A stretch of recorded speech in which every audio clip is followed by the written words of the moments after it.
Alguma, alguma dúvida, comentário, até pensamento sobre aquilo que a gente viu até agora? Jairo, o livro de Hebreus, ele dá a entender, entre um versículo e outro, que a carta ela foi escrita para pessoas que eram convertidas, né, a Cristo. É, é, pessoas que estavam seguindo a Jesus, né? Seguindo a Jesus. Ou tentando seguir.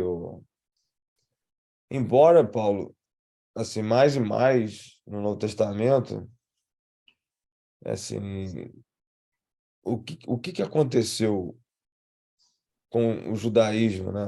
O judaísmo de Jerusalém e fora de Jerusalém? Eles estavam tendo que lidar com esse messianismo aí de Cristo, né?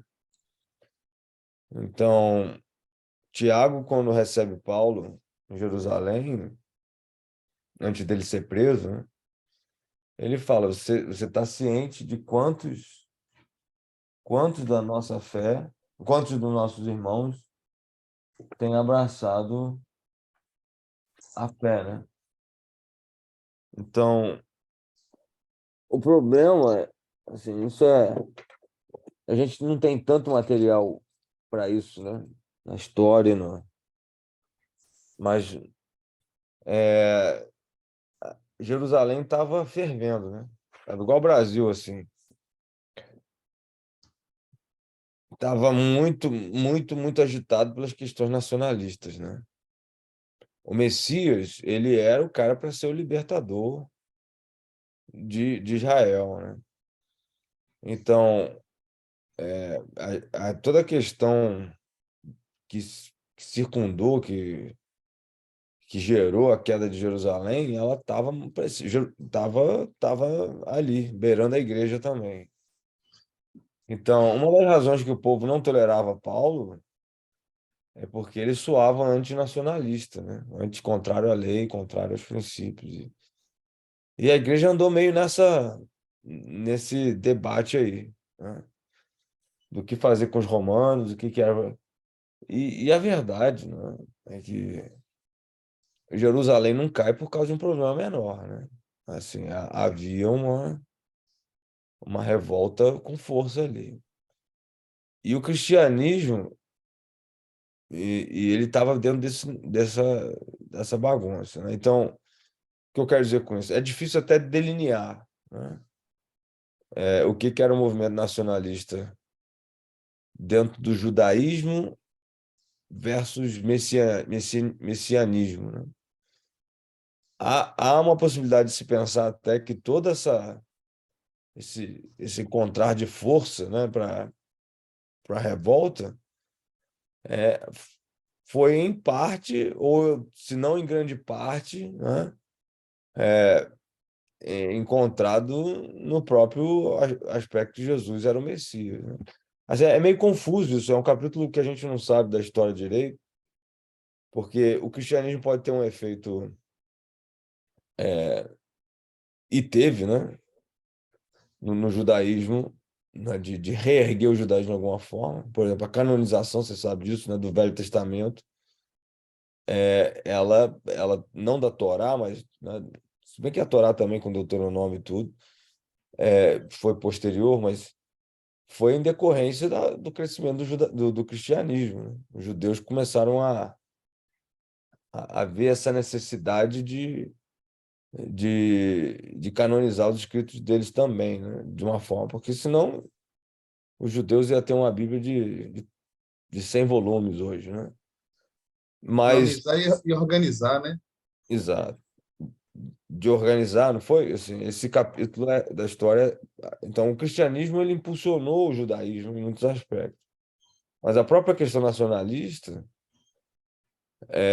ela também ganha força, né? Não sei nem se. É porque a gente não tem muito material mesmo. Não tem, né? Tem alguns escritos, né? O Didaquê é um deles, é parte do grupo que fala dessa teologia do sentimento da igreja antes da queda, mas eu tenho assim uma impressão bem forte de que a igreja também estava envolvida nesse rolo. Então, assim, Teve o então Concílio de Jamnia também, né? O Concílio isso, de Jamnia, que é ali meados dos anos 90, foi com esse objetivo de reorganizar, compilar novamente os escritos, que tudo tinha se perdido, o tempo tinha se destruído. Eles estavam vivendo mais ou menos parecido, guardadas as proporções, como depois que o povo voltou do exílio babilônico, né? Estava meio que perdidaço todo mundo. é. Então, para responder, né, essa carta aos Hebreus, ela fala para um grupo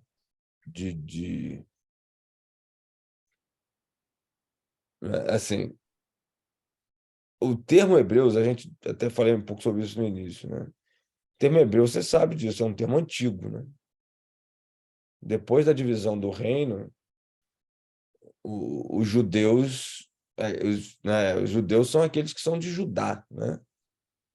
Em princípio, são os do sul. E eles, né, pode ser que os benjamitas aproveitaram essa terminologia também, por ser parte do Reino do Sul, né? E outras pessoas de outras tribos, né? Mas que já estava meio misturado mesmo. Mas o termo hebreu é interessante, né? Porque não está na carta, mas aí disso que a igreja foi colocando esse nome, exatamente por remontar, e é o que a gente vai ver daqui para frente, o argumento ao tempo dos hebreus mesmo. Então, o, o, esse proposto título, né, da carta aos Hebreus, ele tem muito a ver com a teologia do livro, né? Que é a teologia, usa a teologia dos patriarcas, usa a história dos patriarcas, usa a história do Êxodo, né? E do sistema tabernacular, né? Então, a base da teologia de Hebreus, ela é do tempo dos Hebreus, né? E, Aí abre uma possibilidade também de nós pensarmos assim: será que foi destinado ao grupo ou aos hebreus tem a ver com a teologia antiga? pois é. Eu falei um pouco sobre isso no primeiro dia, né? Me parece que é muito mais um tratado, né? Que serve para todos, né? Porque a essa altura, os cristãos estavam querendo ir para o judaísmo, e muitos judeus também estavam na dúvida, né? Titubeantes. Então, o judaísmo se torna um perigo para o cristianismo também.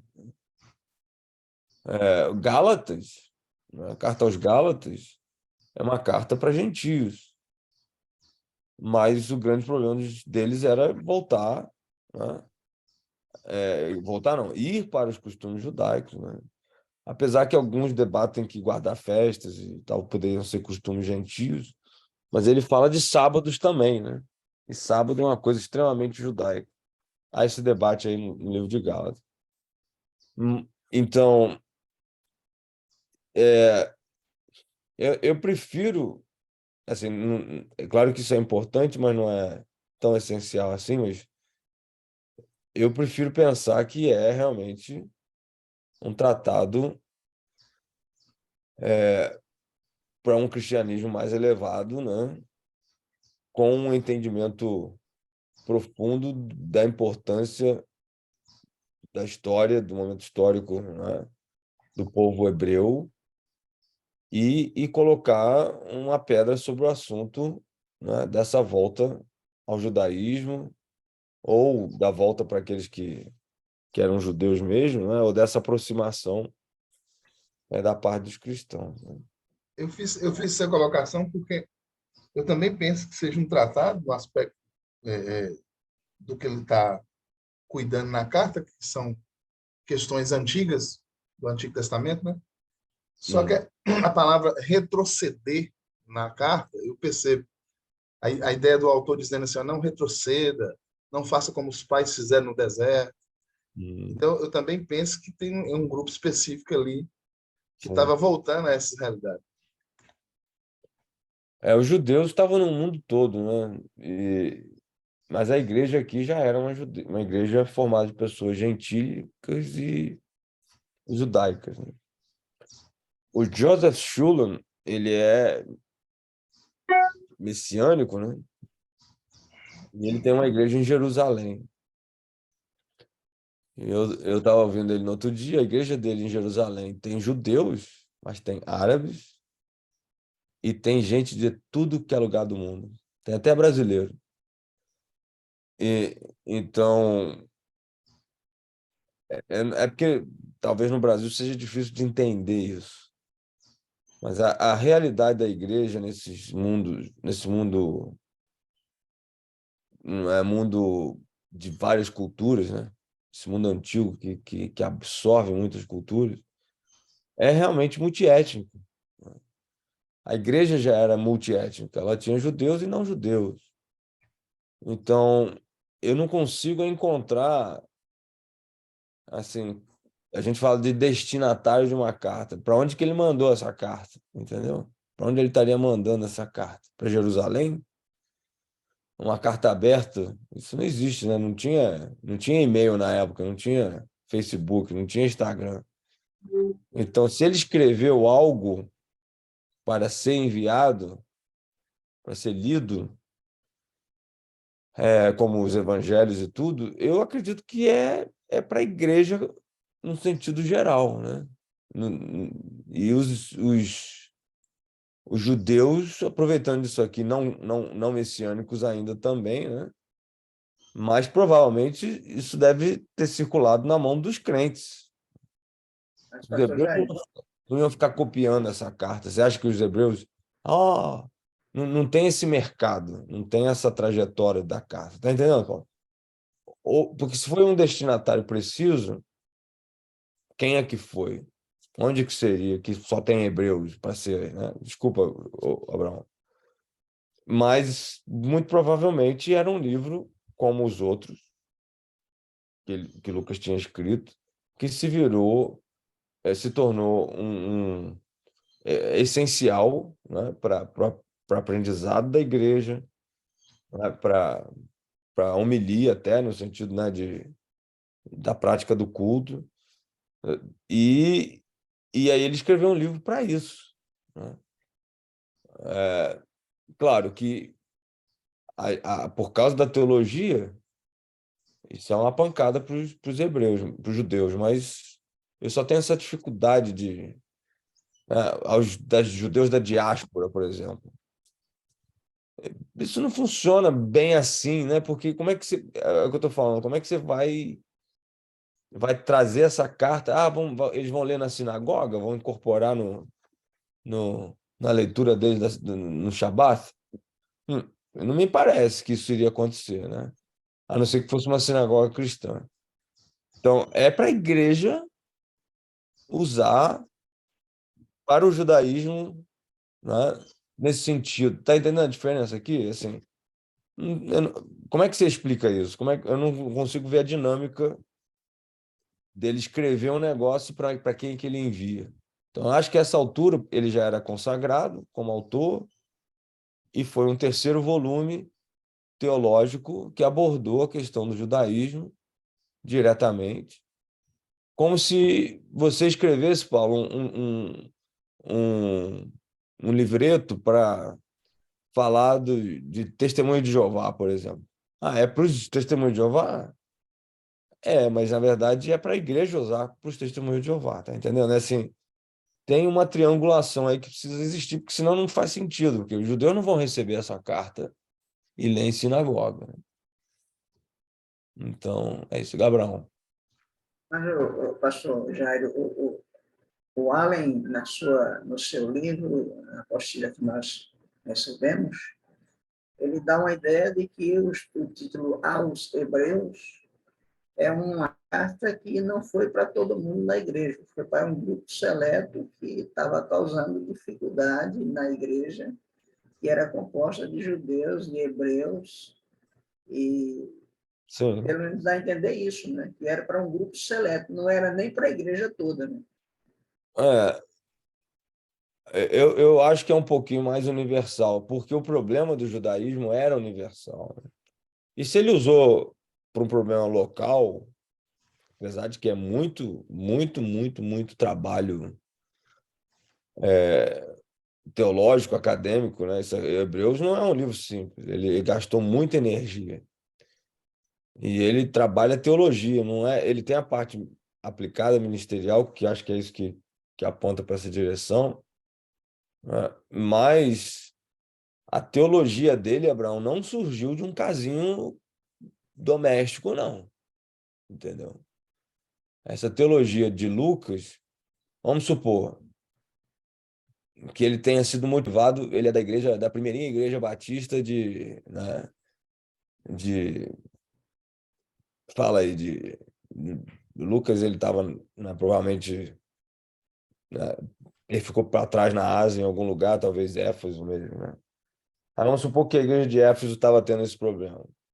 E ele se motiva a escrever, né, contra o problema. Mas a teologia dele, ela foi construída com toda a trajetória, com a própria rejeição de Paulo, né?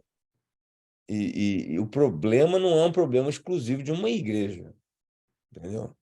Essa questão é a questão maior da teologia. Estão entendendo o ponto, não? Assim, a interpretação ele está interpretando o judaísmo, ele está interpretando o Velho Testamento, né, na sua essência. Então, ele não está lidando com um probleminha interno de uma igreja. O problema que ele trata é um problema gigante da igreja. Então, mesmo que a motivação tenha sido local, esse estudo era muito mais amplo. Fala, Paulo. Ok, Inclusive o Lucas chega a dizer que não se deixe de congregar, como já é costume de muitos, né? De alguns. isso. Parece que havia realmente uma questão ali local, baseado numa questão, talvez, de lembrança de Jerusalém, como a pátria desejada deles, que havia sido perdida, ou coisa dessa natureza. Sim. Não, essa parte da carta, ela aponta para questões locais, sim, né? Então, pode ter havido essa motivação local, né? Mas o tratado teológico dele, É mais abrangente. ele é gerado por um problema da igreja como um todo, né? Eu não cheguei a ler o que Alan falou, mas eu estava lendo um autor que diz que é tem uma abrangência, né, mais universal, mas o erudito, né, Lucas, no caso, ele escreveu para um grupo restrito de eruditos, que tinha essa responsabilidade de transmitir isso à comunidade. É, Minha, o, minha Principalmente observação, sacerdotes, né?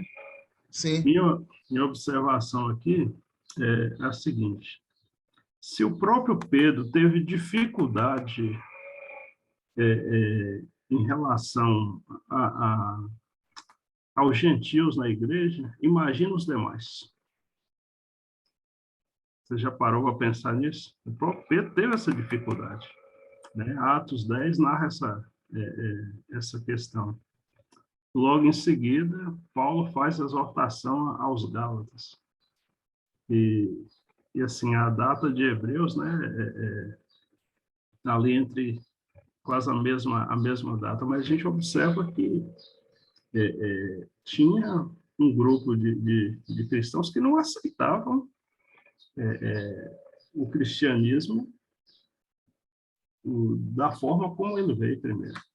E eu vejo aí a necessidade da carta, mas o fato é que tinha um grupo de pessoas, embora a carta não pareça que ela tenha sido uma carta universal, né, para todos Os cristãos, porque os assuntos que vêm, ele aborda todo a superioridade de Cristo, aborda a questão do serviço, aborda o sacerdócio antigo, cada item que a gente vai percebendo que naturalmente, qualquer judeu ele teria dificuldade de entender isso. É, Mas, você coloca a Luciano, carta precoce com o livro de Gálatas? Você falou isso aí? Assim, é que Paulo, quando ele menciona lá em Gálatas, né, especialmente no verso 8 do capítulo 1, ele diz que se um anjo descesse do céu e pregasse outro evangelho, ele deveria ser amaldiçoado. Sim. Ah, sim. Mas eu estou falando a época, a data da escrita, né? É as datas, né? Não, a data de Hebreus, né? De Hebreu não parece ser um pouco depois, né? Eu acho que a teologia amadureceu bastante, porque é fruto dessa perseguição até dos judeus, ou dessa ressurgência do judaísmo de alguma forma, mas não é só isso, né? Porque o grande argumento de Hebreus, que acho que é isso que o Paulo estava querendo falar no início, que é para crente, é porque é para o cara sair de um cristianismo medíocre, né? E entrar de vez no, lá no Santo dos Santos, lá ter essa maturidade espiritual de estar na presença de Deus. Então, é para crentes nesse sentido de, de, de firmarem a sua fé, né? De entrar. Maturidade. Já seria errado a gente dizer, confirmar, que as cartas neotestamentárias, todas elas, elas vêm como juízo para aquilo que é o evangelho de Cristo, vivido e escrito pelos apóstolos. Juízo, No explica. sentido assim, por exemplo, é, o Hebreus traz a ideia da superioridade de Cristo, né? E da centralidade do culto em Cristo. Aí ele vai explicar sobre aquilo do Antigo Testamento que apontava para Cristo. E tem uma palavra lá no capítulo, acho que é 4, sobre a eficácia, né, da palavra e tal. Então, a partir desse momento aí, que traz essa clarividência aí, através da escrita do autor, da interpretação do autor, eles continuariam com esse mesmo direito de deturpar aquilo que eles já estavam vindo fazendo, por isso que a carta é escrita, porque estava acontecendo alguma coisa, senão não precisaria escrever. Será que eles teriam esse direito de continuar nas mesmas práticas, nos mesmos pensamentos, sendo que a carta veio para trazer o discernimento, a centralidade do que é a realidade do Antigo Testamento? Nesse sentido que eu digo, as cartas de Paulo, as cartas de Pedro e a de Lucas aqui, não é um certo juízo Juízo contra. contra o que se pensava, contra a um pensamento pouco desenvolvido, porque assim, os judaizantes estavam aqui Uhum. querendo, o que dá-se a entender, querendo voltar para as práticas antigas, antiquadas. Então, o que me parece é que eles tinham aceitado que Cristo é o Messias, mesmo esse Messias ressurreto, que ressuscitou, mas parece que Cristo não é suficiente em todas as coisas. E aí a carta vai dizer que é superior a tudo, é a centralidade de tudo. A partir desse momento que a carta vem trazer essa luz perfeita, né, de acordo ao todo, eles continuariam com esse direito de continuar nas mesmas práticas, sendo que a carta veio para trazer o discernimento? Aí, nesse sentido, a carta não seria um juízo? Acho que tá correto, né? Juízo num sentido amplo da palavra, né? Isso. A gente poderia chamar de um refinamento também, né? no refinamento teológico, uma incisão, uma exortação, né?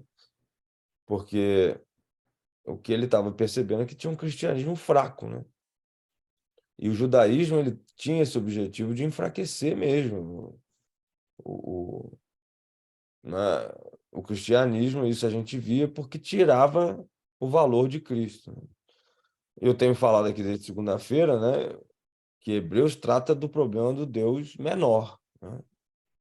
Porque o Jesus ele é a expressão humana limitada, né, de Deus na Terra, vamos dizer assim. Então, esse é o grande desafio para o judeu que acabou influenciando o cristianismo também, né? Então, havia um questionamento sobre Cristo, havia um questionamento sobre tudo isso, e o judaísmo não foi embora, né? Então, foi muito inteligente escrever isso em um livro de Hebreus para poder botar uma pedra nesse assunto aí, pelo menos em termos teológicos, né? Se foi Lucas que escreveu mesmo, Paulo, e se esse é o terceiro volume que ele escreve, ele já sabe da importância desses livros que ele está escrevendo, né? É o que eu estou falando. Antigamente, é que a gente não consegue se ater muito a essa realidade da época, mas ninguém tinha acesso à escrita, né? O judeu, homem, ia na sinagoga para semanalmente ele ouvia a Torá, né? Isso é uma prática judaica até hoje, né? Sexta-feira nas sinagogas e no sábado, né? Que é o sábado, né?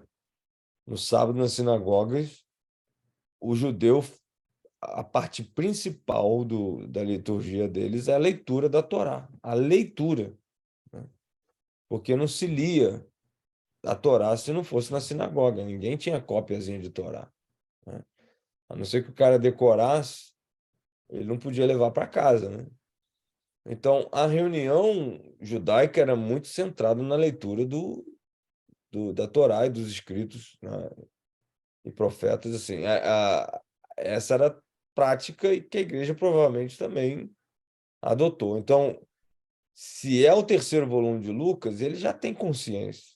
E ele pode ser motivado por uma questão local, sim. Pode ter esse grupo de sacerdotes aí, sim, né? Mas eu acho que a motivação para escrever, ela, né, tipo, nós estamos aqui, ó, nós estamos debatendo teologias, falando sobre teologia. Então, quando você tem um acesso direto, a questão de escrever não é tão importante, né? Mas na época, você sentar e escrever é um método extremamente caro, extremamente rebuscado. Assim, se foi Lucas, ele já tinha consciência do que estava acontecendo. E a teologia profunda dele É como se, por exemplo, se nós pensarmos que ele escreveu para um grupo específico de eruditos, é como se você estivesse aí nos Estados Unidos, escrevesse uma carta para nós, para que a gente pudesse combater o catolicismo aqui no Brasil, e nós sermos os responsáveis de transmitir isso para as igrejas, para a comunidade. Mas é o que eu estou falando. O lugar do escrito era muito significativo na reunião, né? Na liturgia. Por isso que eu acho que, se foi Lucas, ele já tinha consciência disso. Ele já estava. As cartas de Paulo já estavam circulando. A igreja já estava usando isso liturgicamente. Então, assim, se foi o terceiro volume de Lucas, ele já tinha consciência do que era que ele estava escrevendo, sabe? Pastor, tem uma dúvida, E só, uma só, observação. só para terminar o raciocínio, Robson, eu já te passo. Lucas já era um líder da Igreja Universal nesse sentido também, né? Ele não estava perdido, mesmo que tenha tido o grupo de sacerdotes e tudo, isso tudo foi motivação, né? Mas a motivação para escrever um livro na época era talvez até maior do que seria hoje, né? Fala, Robson. quase todos os livros, né, de todos os livros da Bíblia, é que eles teriam esse aspecto de durar pelos séculos dos séculos, né, e ir para gerações futuras. E a gente tende muito a ficar preso lá e é parte do estudo nosso entender por que foi escrito naquele momento, né, o que estava sendo combatido ou estava sendo ensinado, mas hoje eu tenho visto muito que a maioria dos líderes, dos grandes líderes religiosos aqui do Brasil, né, tanto padres como pastores, jovens que são cantores e lideram de certa forma por meio de rede social, têm feito o movimento de ir a Jerusalém, se rebatizar, e também, né, a gente sabe que a profecia da manifestação do anticristo está associada à construção se eu não estou enganado, do terceiro templo em Jerusalém. E qual o peso disso? O que Deus quer com essa carta para a galera de hoje, né? Porque parece-me que esse movimento, né, de judaizar nas igrejas evangélicas, isso tem crescido, não tem dúvida disso. A gente vê muito aí pastores pregando com a quipá e símbolos judaicos dentro das igrejas, isso está crescendo, sem sombra de dúvida.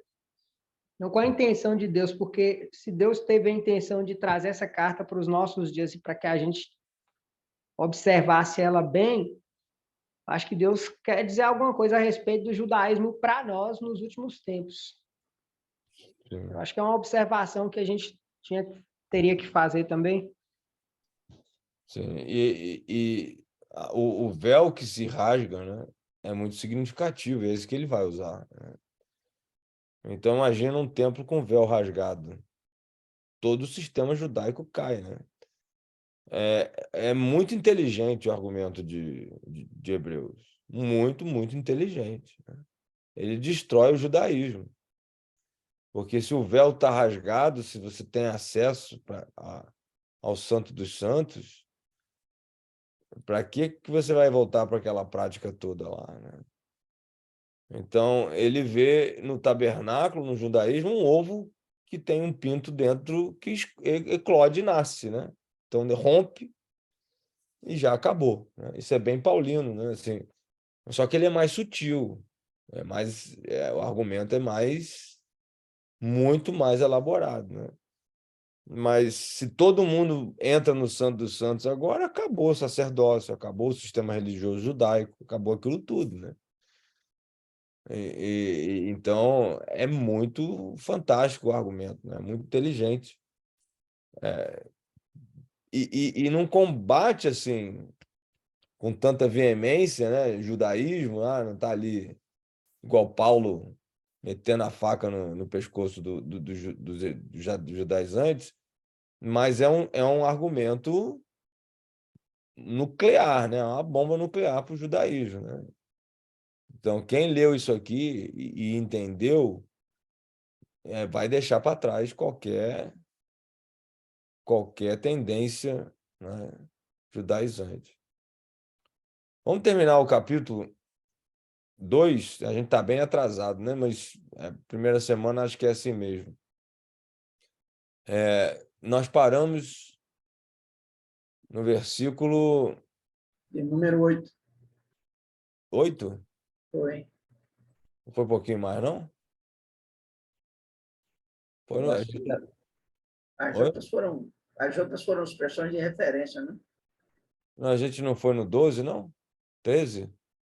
Lemos o 12 e o 13. Nós chegamos no 10, que falou do arquétipo, né, da questão da perfeição lá, início e fim, né? Os irmãos, nós falamos dos irmãos que tu me deste, a gente leu. Isso, aham. Vamos continuar lendo aqui? Ok. O 14 em diante. O Ricardo que está lendo, não sei se ele está podendo ler, mas vamos lá. Posso ler? Pode ler? 14 em diante. No grego aqui. É pei ou tá? Deixa o Paidia. Ricardo ler esse aqui, Ok. que você lê o próximo, Abrão. Vamos fazer um capítulo por aluno aqui. Vê se dá, né?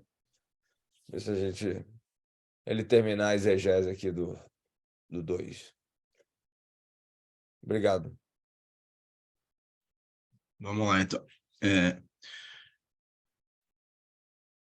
epei on ta paídia keikoinoneken haimatos kai sarcos kai autos paraplésios metexen Quem? ton metesken. Metesquem. Ok. O, Às vezes eu confundo esse X ainda com o Xi, quando é um e quando é outro. Tom, auton, ina, dia, tou, tanatou, catargese, ton, para, kratos, e conta, tou, tanatou, tout, estin, ton, diabolon, kai,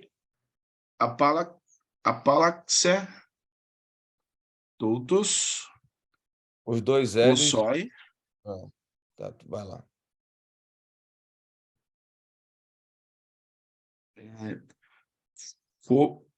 fobo, thanato, dia, pantos, tou, zen.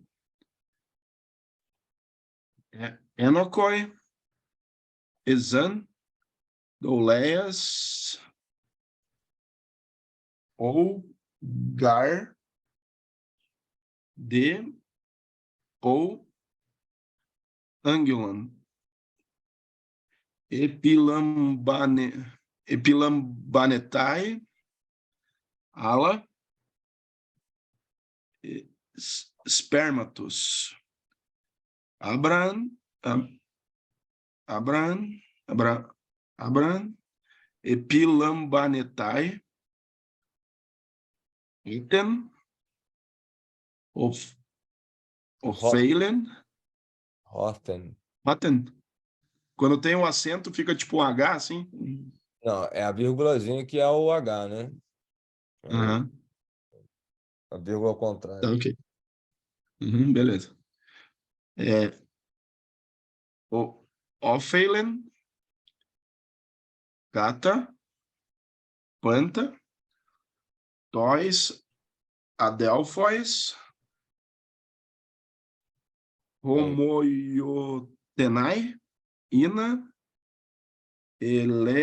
eleiamon, genetai. Tai, pistos, arqueiros, tá. Pros, ton, teu, eis, a, Estou. hilasquestai. Isso? Estou. É que você está lendo transliteral ali, mas você lê aqui embaixo, estou e rilasque. Vamos lá. Hilasquestai. É isso?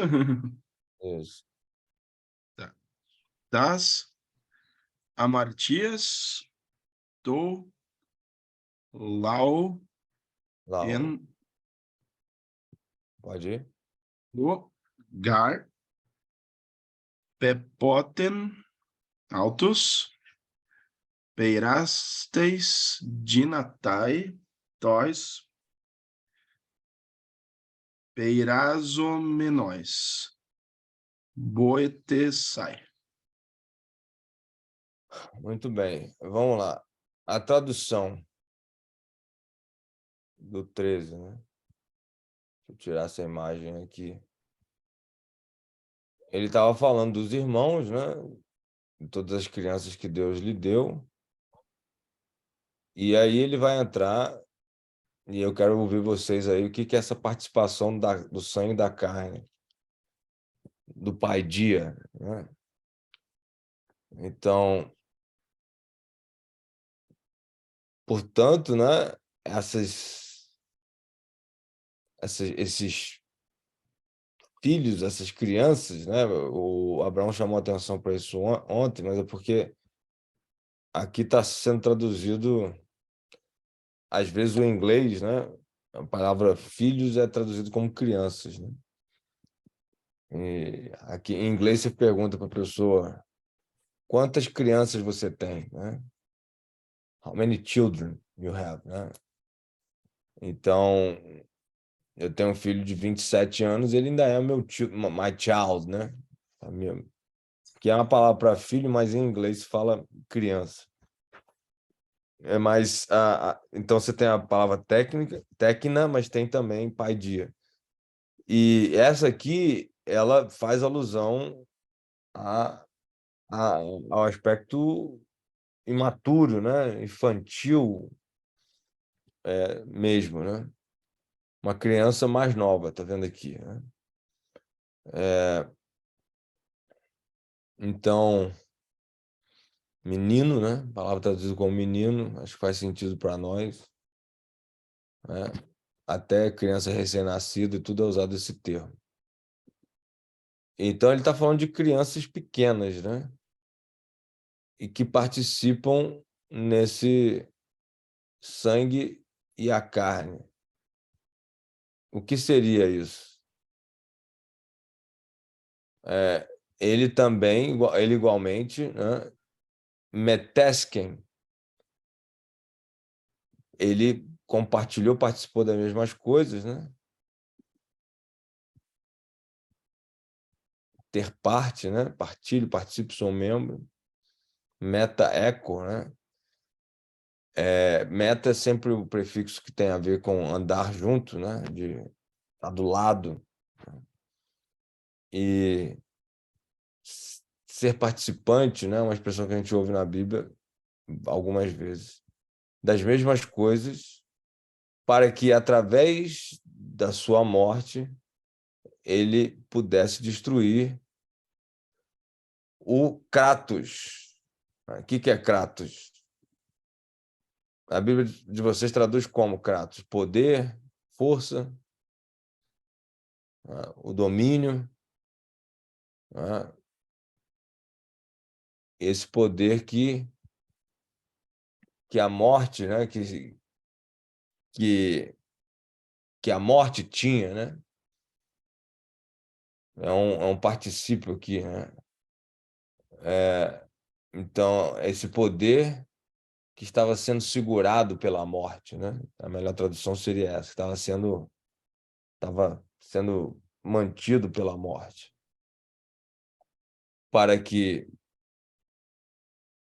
sendo assim, né? Para que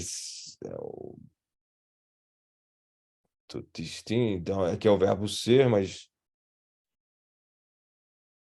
para que isso o diabo, ou seja, né? Melhor essa expressão que talvez seja isso, ou seja, o diabo é o diabo, né? Então vamos voltar aqui, que ele pudesse destruir o poder que estava que é segurado, né? Que segura a morte, o diabo, né? Ou seja, que é o diabo, e que eu estou fazendo uma tradução bem literal aqui, tá, gente? Eu não estou nem vendo a português aqui, a Bíblia. Aí vocês vão comparando aí, depois eu quero ver vocês. E puder libertar-se, né? Aqui é um subjuntivo, né?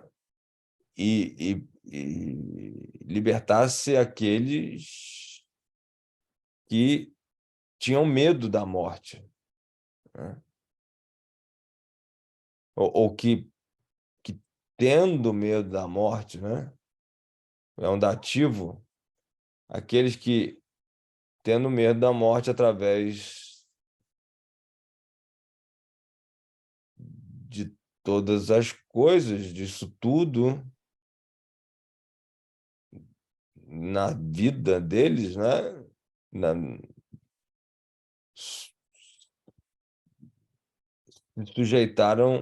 Foram sujeitos à escravidão. Então, vocês podem dar uma alisada na tradução aí, mas aqui fala desse apalex, né, de libertar, né? Jesus ele foi libertar aqueles que estavam com medo da morte, né? E estavam sujeitos a essa escravidão, ao duleis. E o diabo tem esse poder. E então, vocês podem ler as versões de vocês se quiserem, mas para a gente discutir só esse 15 aqui, né? É o 14 e o 15. O que foi o trabalho de Cristo nesse contexto do 14 e 15 aqui? Ele libertou da escravidão, né? A gente tem esse contraste do apalexia aqui com enokoi do leais, né? Enokoi é a palavra, eu não estou em português, desculpem aí. É uma pessoa que está punido, né? Está mantido aí em algo, num estado de sujeição, né? Então, Jesus ele liberta essa sujeição, essa escravidão. Esse é um conceito extremamente importante na Bíblia, né? Em Colossenses, Paulo fala demais isso, né? Não vos submetais de novo, né, ao jugo da escravidão. Em Colossenses não, em Gálatas. Em Colossenses ele fala que ninguém seja árbitro entre vocês, né? Que não deixe ninguém subjugar vocês, né? E ali ele está falando de legalismo, né? Um legalismo judaico, legalismo da religião, né? A religiosidade como algo que escraviza. Aqui ele está falando medo da morte, né? Como sendo uma ferramenta do diabo, né? Para manter essa escravidão, né?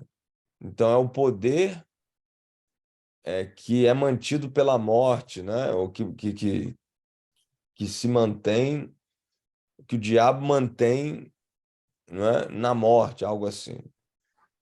Então Jesus vai destruir, né? Ele vai catarguese. Desculpa, eu cliquei errado. Catarguese, né? Ele vai anular. A palavra essa é melhor aqui, né? Faz sem efeito, anulo, abolir, reduzir a nada. Então, o que ele está destruindo mesmo aqui? Qual é o problema aqui? É a morte, é o diabo, é o medo do povo, é a escravidão, é a sujeição? Quero ouvir vocês. O que fala a sua Bíblia aí, Abraão? A sua Bíblia? A nossa tradução aqui, ela diz assim, livrar-se aqueles homens que, através do medo da morte, durante todo o viver deles, sujeitaram-se à escravidão. Ou seja, dar a entender aqui que a morte é algo assim que a gente não sabe como é. Portanto, a morte é um pavor para o ser humano, porque é algo desconhecido. Não há como ter um relato de o que é a morte, no sentido humano que a gente percebe, que a gente tem na nossa cultura. Então, a nossa morte é bem diferente daquela morte que uma certa tribo tem, em que, quando a pessoa morre, eles fazem uma festa. Quando a pessoa nasce, eles planteiam porque alguém nasceu para sofrer. Então, essa cultura é diferente da nossa, e certamente aqui ele está falando do pavor que a morte traz aos mortais. Aí vem, então, Jesus Cristo prometendo que a morte não é o fim, que ele vai libertá-los da morte, lhes dando a vida eterna. Então, acho que é mais ou menos esse sentido aí, tirando assim o pessoal do estado de escravidão, dessa maneira de ver a morte. Eu não sei que cultura é essa que você está falando, não, mas eu acho que o medo da morte é uma questão universal, né? Vou passar para o Paulo aí. Mas olha a palavra fobo aqui, né? Phobos, que é traduzida como medo, terror, alarme. Alarme, isso. E a gente usa, né, nas palavras compostas em português, né? Fobia, Fobia, exatamente. fóbico. Só que hoje, mais do que nunca, né, por causa dos termos que o povo quer usar, né, se fala de homofóbico, né? Na verdade, na psiquiatria, a fobia é uma coisa muito, muito diferente do que eles estão chamando de homofóbico, por exemplo. Uma pessoa que é aracnofóbico, por exemplo. O que que é uma aracnofóbico? É uma pessoa que tem medo de aranha. Você já viu alguém que tem medo de aranha? O cara, Eu já vi, eu já vi alguém que tem medo de aranha, de sapo. mas é medo mesmo. Medo mesmo, medo de pavor, de sempre. De se ver uma aranha no chão, subir numa cadeira e ficar, mata ali, mata aquela aranha ali, que eu estou com medo dela. É uma fobia mesmo, é um estado fóbico, um estado de pavor. Você já viu alguém fazer isso para homossexual? Não. Ah, não, nunca vi, não. Ai, tem uma bicha ali. Aí fica, Não, não tem, não, nunca vi, não. Já vi querer surrar, só. É diferente. vai ter que ser. Não, pois é, mas o termo é muito mal aplicado, né? Essa fobia de homofóbico, porque não é medo, né? E o povo, é engraçado que as pessoas usam esse termo muito frouxo e acabou emplacando, né? Mas fobia é um pavor, como o Abraão falou, é um pavor mesmo. Então, Jesus veio resolver isso, né? Paulo Orlando. Depois Ricardo. É Ricardo? Eu não estou. O que eu percebo aqui nesses versículos é que o inimigo, genitivamente falando, é a morte, né? A morte, ela é o inimigo. É o último inimigo. A morte, ela é o inimigo. Se nós formos ver aí na sintase da frase, a ordem genitiva aí é da morte. E a palavra diabo na frase, ela está como um adjetivo aplicado à morte. No sentido de, né? Adversário. De adversário, exatamente. Então, ontem nós estávamos falando sobre unidade, identificação e aproximação. Ontem, a gente falando, né? Até foi em Efésios e tal. E aí, assim, o inimigo aí é a morte, mas, na verdade, no texto, né? Especificamente no texto. Mas, se você for olhar no contexto mais amplo, a morte, ela é apenas o resultado daquilo que Romanos, no 23, no 3:23 diz, né? Porque todos pecaram e separados estavam da glória de Deus, né? No sentido passado, aqueles que já tinham crido, estavam da glória de Deus. Então, a separação, olha para você ver como que é interessante. A separação é o pecado, né? E esse pecado, ele gera a morte, que no texto é o sujeito aí, é o substantivo, é a origem do pavor, né? E o diabo aí é um mero adjetivo para esse. O diabo aí é um mero objetivo para esse demônio chamado a morte. Então, a morte aí é classificada como adversário. Um É isso? adversário. É isso. Assim, a percepção que eu tenho. Sim, entendi. E o que tem a ver, antes de passar por Ricardo, mas passando já também, se for o caso, o que tem a ver essa questão do pai Dion aí, das crianças?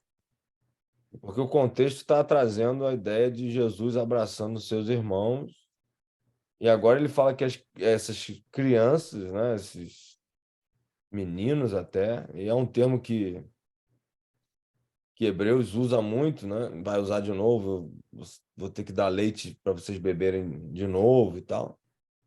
Então, há uma referência na teologia de Hebreus a essa infância, né? Essa infância espiritual.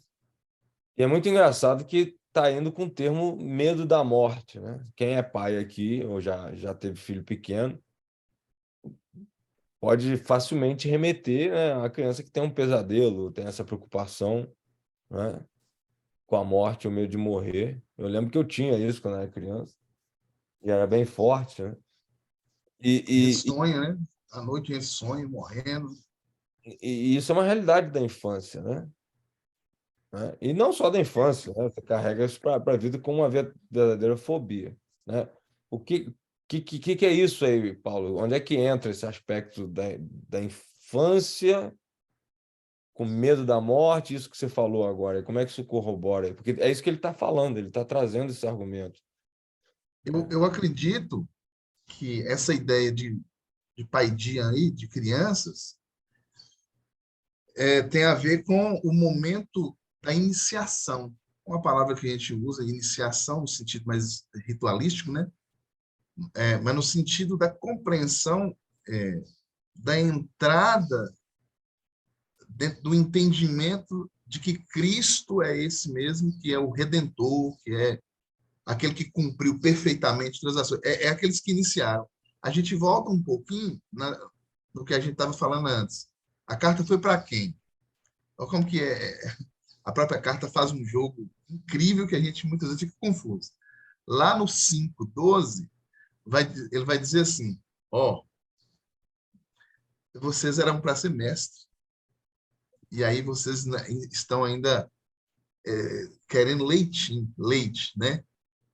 Era para ser mestre, era para estar comendo mais um alimento mais substancial. Isso, cinco, né? Eu penso que aquele grupo lá, do 5:12, é aquilo que nós estávamos falando, sobre essas pessoas mais restrita, e esse aqui, ele é mais amplo, ele é para o todo daqueles que estavam se aproximando. Crianças na fé, no sentido de iniciação. Maturidade espiritual. Isso. Pastor Jairo, no sentido de criança aí, o medo da morte está um tanto vinculado no sentido de que toda criança tem medo de estar sozinha, separada da família, separada dos pais. Em determinados momentos, ela realmente tem pavor de determinadas coisas e chama pelo pai ou pela mãe ou pelo irmão mais velho que possa lhe dar uma certa segurança nesse momento de perigo. Então, no caso aí, seria a morte um momento de perigo em que aquela criança recém-entendida da palavra ainda não é capaz de se autodefender e então clama por alguém da família que lhe socorra e tire dessa escravidão, dessa ignorância. Pelo menos esse sentido eu vejo por aí também. Sim, ele está trabalhando esses conceitos mesmo, né? Isso.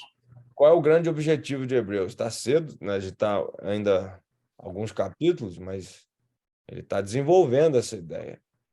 O objetivo é que nós amadureçamos, né? Mas como é que acontece isso? Entrando na sala do trono, na presença de Deus, né? No Santo dos Santos. Essa é a trajetória espiritual que Lucas vê aqui. Ele quer que nós entendamos isso. A gente precisa crescer, amadurecer, precisa romper, né? Na verdade, há um rompimento para a maturidade. E esse rompimento, ele se dá a mão ao irmão mais velho que protege, né? Que você falou aí, é Jesus, né? Isso que ele vem a ideia antes. Isso. Fez isso. Então, é essa analogia que ele está usando. Ô, Jair, antes de passar para o Ricardo, aí,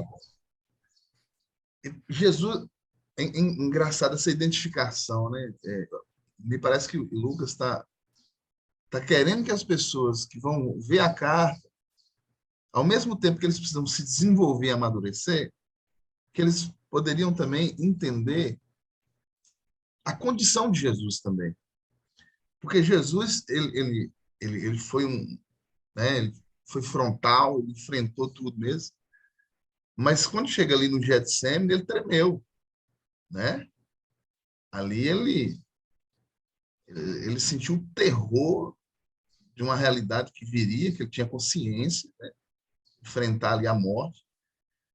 E será que na mente de Lucas aí, ele não queria esse objetivo também, de ser desenvolvido, assim, que Cristo ele entende essas realidades, apesar que quer que a gente amadureça e não tenha medo, porque tem esperança, mas até esse momento, se nós precisamos identificar com Cristo, mas em carne, a gente se identifica com o Cristo antes da morte também. O termo que Paulo usa na teologia dele e está sendo usado aqui também são os sofrimentos de Cristo, né? Então, ele fala isso no versículo 10, né? Volta no 10, né? Até os sofrimentos, né? Convinha a ele, de quem todas as coisas e por operação de quem existem todas as coisas, muitos filhos para a glória, havendo ele trazido através das aflições. O autor da salvação deles deve completar. Athematon, né? A palavra aí, né? Com perfeição, né? Ele completou isso. Parece que a reta final dele, né, de Jesus, ele tem exatamente isso que você está falando aí, do Getsemane, da cruz, né? E ele completa, tem o Teleosai ali, né? Agora, Ricardo, você falar, mas passando a bola também já com o medo da morte, né? A gente explora pouco esse assunto, mas eu já falei aqui, né? Isso foi uma herança da queda, né? Como é que é isso? O ser humano, a fobia, né? Que o pessoal está usando errado aí. A gente tem fobias. Nós temos ansiedade, nós temos depressão, a gente tem sofrimento, né? E passando bem, Ricardo, né? A gente sofre naturalmente, mas qual seria a teologia de Hebreus aqui para resolver isso, né? Tem um trocadilho aqui, né? A solução, ela é meio venenosa, né? Tem um certo veneno assim em relação ao nosso medo, né? Ao problema. Mas fala aí, Ricardo, o que você queria contribuir? Algumas coisas os irmãos já até trouxeram aí, que são, acho que até naturais na análise, né? Acho que uma questão é realmente essa questão aí que foi falado dessa limitação, né? Dessa questão, assim, de ser imaturo, e acho que essa é a grande questão, é não entender, né, a questão profundamente, né? E isso ser usado, e Jesus está trazendo esse entendimento. O que eu queria ainda acrescentar é que teologicamente a gente tem a morte meio como um sistema, né? Ela se tornou tipo uma entidade, assim, que claro não é real, mas cresceu por causa da questão do pecado, do desentendimento, e claramente Satanás usa um sistema, usa isso como ferramenta, né? Aqui, e ele criou, né? Em cima, né? Claro, também das questões humanas, né? Toda uma questão, né? Para aprisionar mesmo, né? A gente vê que, por exemplo, assim, em questões populares, a morte, ela às vezes é até colocada como personagem, como, né, o cara lá do capuz lá e da foice, esse tipo de coisa assim, né? No Que México tem vai a Santa habitando. Morte. Oi? No México tem a Santa Morte. Tem uma santa que ela é uma caveira no México. Tem Só o Dia dos Pois Mortos, né, é. no México, né? No México não existe o Dia dos Mortos, né? É uma festa. Eles têm a celebração disso. É, Ricardo, desculpa, é só para ilustrar o que você falou aí. Sim, né? Mas é isso mesmo. Então, a questão que a gente tem que começar é que a morte não é natural, não era para ser, né? Ela é uma imperfeição no sistema criado de Deus perfeito, claro que está aliado com o pecado. Só que ao longo, eu creio que do decurso da história, né? Foi criado todo um sistema, né, em cima disso, que, claro, varia de cultura para cultura, mas ele nunca é bom, né? Essa é a verdade, né? Ele sempre foi uma questão assim para degradação humana mesmo e vem dessa, né, pegando carona, claro, nessa questão natural. E a verdade é que ninguém entende como é. Então, Cristo está querendo, parece que fazer entender, né, a questão da superioridade do que ele fez quanto à morte e libertar a cabeça mesmo, né, de uma questão de ficar dentro desse sistema, né, e de se libertar do diabo usar esse sistema, essas ferramentas, né, para trazer limitação para o povo. E, de certa forma, parece que é um assunto, assim, eu diria, não que ele é fácil, mas ele é meio, tipo, básico, né? Tipo, parece que Jesus tem que resolver isso para começar a resolver outras coisas, né? É uma libertação que precisa acontecer disso, porque o ser humano não consegue olhar além em Cristo. Parece, né, pro depois que embora vai acontecer, né, a questão da morte física ali, né? Mas parece que ele quer afugentar essa ideia toda da prisão que acontece dentro do sistema, né? Que foi colocado fazendo ir além, né? Então a questão da criança aí, com certeza está muito ligado à questão de entendimento, né? De ter a perspectiva diferente, de olhar além, né? Isso aí. Muito bom. Eu gostei da palavra sistema. Eu vou até fazer um slide aqui. O sistema, como é que você quer chamar? Sistema do medo? Da É, escravidão? Mas é bem simples, mas só juntando isso aí, porque há uma agenda, né, demoníaca aí nesse sentido aí, né, Paulo está falando, de, de colocar, só copiar aqui, colocar as pessoas debaixo de um jugo e o diabo, né, essa é o que ele está usando aqui, ele usa essa estratégia de, do medo mesmo, né? Então a gente fala, a gente tem falado, tem termos que a gente usa aí, como é que é a política do medo, não é? O terrorismo é a indústria do medo, né? Que o que que os ataques terroristas tentam fazer? Deixar as pessoas inseguras, né? E parece que a estratégia das trevas é pegar o medo da morte, né? Que é real, a morte é uma coisa real, aí amplifica isso, né? Vai amplificando em algo que é extremamente destrutivo e permite a subjugação, a submissão, né? A escravidão. Então, isso é extremamente importante. Nós não estamos em aula de psicologia, né? Mas se a gente parar para pensar, né, como é que funciona, há um esquema, né, aproveitador da nossa condenação. Nós somos condenados, o homem come da árvore do bem e do mal, mas por causa do medo da morte, né, deixa eu tentar fazer aqui mais. A gente tem o medo da morte, aí você amplifica isso na subjugação, né? E aqui é importante a gente falar que Jesus ele luta contra isso, né? Ele destrói isso, por quê? E aí que está a questão. Deus abomina a subjugação, ele abomina a escravidão humana, principalmente a espiritual, né? Mas o modelo nimródico na Bíblia, né? Nimrod foi o primeiro cara que, a gente sempre fala isso, construiu uma cidade, né? Ordenou pela força um grupo, e aí ele torna esse grupo escravo, né? Então, Jesus ele vem libertar. Ele é quase um Robin Hood nesse sentido aqui de Hebreus, né? Não sei se Robin Hood é bem o melhor herói, mas foi o que veio na minha cabeça. Mas ele é um libertador, né? dessa escravidão. E olha como é que a coisa progride, né?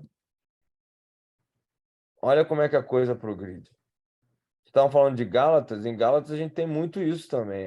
Você aproveita algo e amplifica esse algo, né? Seja, por exemplo, em Gálatas, né? Você tem que observar as festas, você tem que, né, a tradição do calendário, os ritos judaicos, a circuncisão. E se você não fizer isso, você está indo para o inferno. Então o cara começa a se subjugar ao judaísmo e quando ele percebe, ele está preso, está em trevas de novo, né? Então, esse mecanismo de pegar algo, gerar medo, né? Eu até poderia ter feito diferente aqui, mas, né, é valorizar algo, né? Colocar medo de algo. Medo, você não estou sendo um bom crente, né? Não estou sendo um bom religioso, não estou mantendo o rito, então eu vou para o inferno. E aí você fisga a pessoa dentro de um sistema de escravidão. Jesus vai libertar disso. As crianças são extremamente sensíveis a isso, né? Por quê? Aqui em casa, às vezes, tem uns maldosos aí, os mais velhos, né? Principalmente os que estão no início da adolescência, pegam os mais novinhos e começa aí, tem um monstro debaixo da cama, aquela coisa que, né, o mais velho faz para tirar sarro, não é isso? E a criança, no mundo lúdico dela, né, ela aceita essa coisa fictícia, não é verdade? Ela acredita. Acredita, aceita no sentido de acreditar, né? Ela acredita e aí complica, porque ela pode gerar realmente o medo, o pavor, né? Então, eu vou botar a palavra lúdica aqui, porque todo mundo entende essa palavra, né? No mundo lúdico da criança, não é isso que acontece, né? E aí é um sistema que Jesus vem quebrar.